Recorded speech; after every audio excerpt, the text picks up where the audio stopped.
Supreme Court yung TRO sa NCAP sa mga LGUs na MMDA na magpapa-implement, magpapatakbo ng NCAP? Well, sir, What's your position po? Sir, I think that can be studied po with, I think we have a TWG with the MMDA. Part po on the LG dun. We can study that part of the enforcement power, the adjudicating power ng pagdating sa traffic.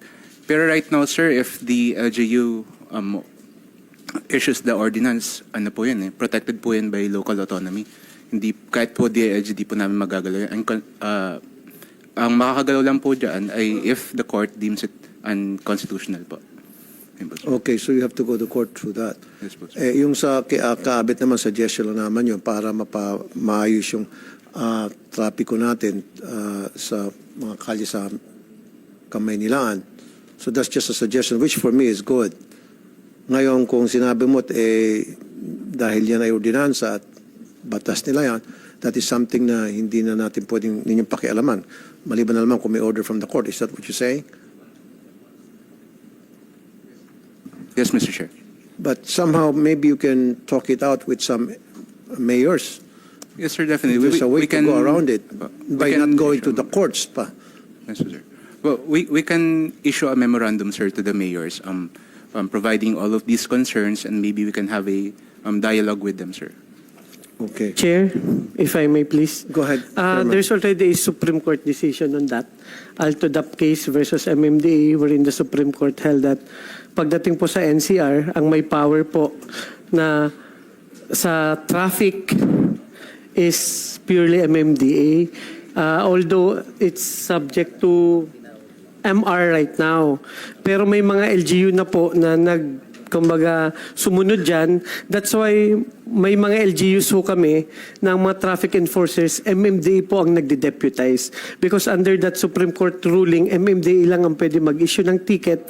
Yung mga LGUs, they can only issue ticket if they are deputized by MMDA. So pagdating po sa Metro Manila, pagdating sa traffic management, traffic laws, rules and regulation, ang may say lang po MMDA. Base doon po sa recent ruling ng Supreme Court sa Altodap case, which is under MR lang po ngayon. Saldudap case. So if we'll go by the Saldudap case, so therefore, pwede na pala ang MMDA na mag-implement ng NCAP sa lahat ng lugar sa Metro Manila, including sa 17 LGUs na sinasabi nyo. It may be possible. We'll just wait for the final resolution. Naka-MR lang po yung ibang LGUs dun sa decision ng Supreme Court.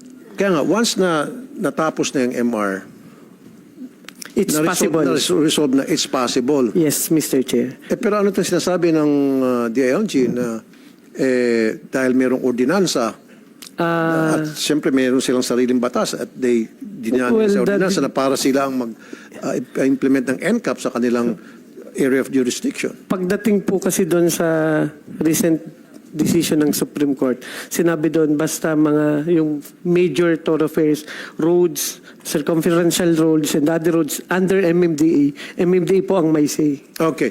So siyempre kung mas mataas naman yung ng decision ng Supreme Court over doon sa mga ordinansa. Yes, although may mga LGUs na nag-MR nag-file niyan, that's why it's still pending with the Supreme Court.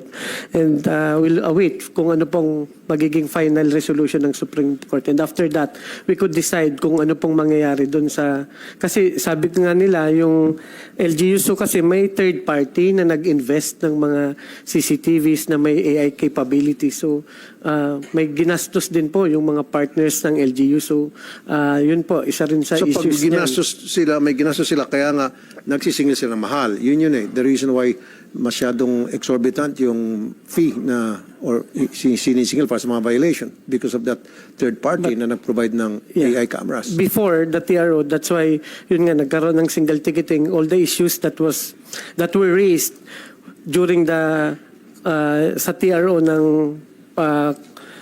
transport group, ginawa namin ng paraan at naayos namin sa single ticketing issues, yung contest mechanism, fines and penalties, interconnectivity with LTO, yung online payment portals na hindi na kailangan pumunta pa sa mga city hall or iba't ibang LGUs para isettle ang fines and penalties. May mga online paano na rin sila, payment portals and even sa banks or GCash or Paymaya. Those issues that were raised by the transport group, inayos ho namin yan sa single ticketing system.